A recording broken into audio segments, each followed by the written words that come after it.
Prabowo Subianto macan sirkus, mengaum-ngaum di pidato saja. Oleh Christovita Wiloto, Chairman Strategik Indonesia. 1. Prabowo tahu, tapi belum ingin menghantam. Prabowo adalah Jenderal Bintang 3, ahli strategi, bukan tokoh polos. Dia sangat tahu siapa saja gerombolan Jokowi yang busuk. Tapi politik tidak bisa seperti membersihkan lantai dengan sapu.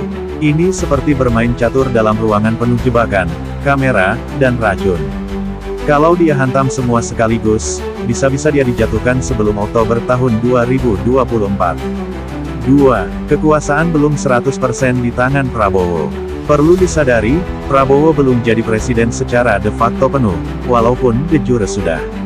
Meskipun sudah terpilih, seluruh alat negara masih dikuasai Jokowi dan jaringan oligarkinya, termasuk BIN, Polri, Mahkamah, dan birokrasi kementerian. Jika Prabowo terlalu keras sekarang, gerombolan Jokowi akan menyerang dia, lalu menghabisi dia. 3. Strategi, biarkan mereka terbuka sendiri.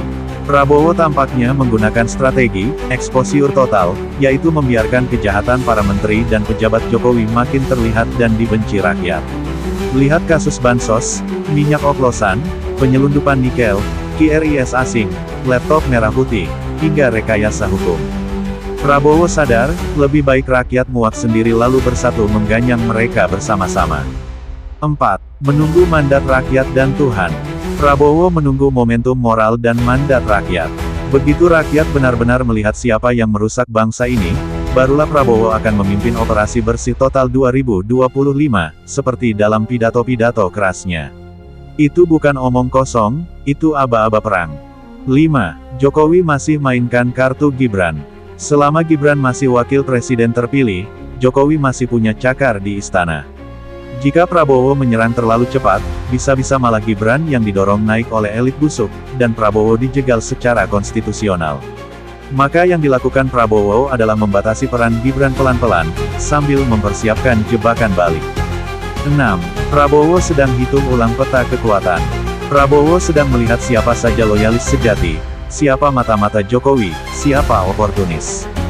Dia tidak bisa asal gebuk semua, karena bisa jadi sebagian pejabat sekarang adalah kuda Troya, berpura-pura loyal, padahal ingin menjatuhkannya dari dalam. Termasuk ajudannya, Teddy Indrawijaya, yang diposisikan dekat sekali dengan Prabowo, sejatinya Teddy adalah ajudan Jokowi. Maka, pembersihan harus tepat waktu dan tanpa celah. 7. Macan sirkus atau macan tidur. Benar, Prabowo terlihat seperti macan sirkus, galak di mikrofon, tapi belum menggigit di lapangan. Tapi jangan lupa, macan sirkus bisa berubah jadi macan hutan begitu rantainya dilepas. Dan rantai itu akan lepas begitu diperintahkan Tuhan. Jadi momentumnya ada di perintah Tuhan. Penting, Prabowo sedang mempersiapkan badai, bukan angin sepoi-sepoi. Ia tahu bahwa jika ingin membasmi kejahatan, musuhnya bukan cuma orang-orang di kabinet, tapi seluruh jaringan mafia dalam dan luar negeri. Perlu waktu, strategi, dan momen sempurna. Rakyat harus tetap mengawasi, mengkritisi, tapi juga memberi kesempatan bagi Prabowo untuk menggulung semuanya dalam satu pukulan besar, bukan sekadar show politik, tapi pembersihan total untuk menyelamatkan Republik Indonesia. Dan ingat momentum itu, ada di perintah Tuhan.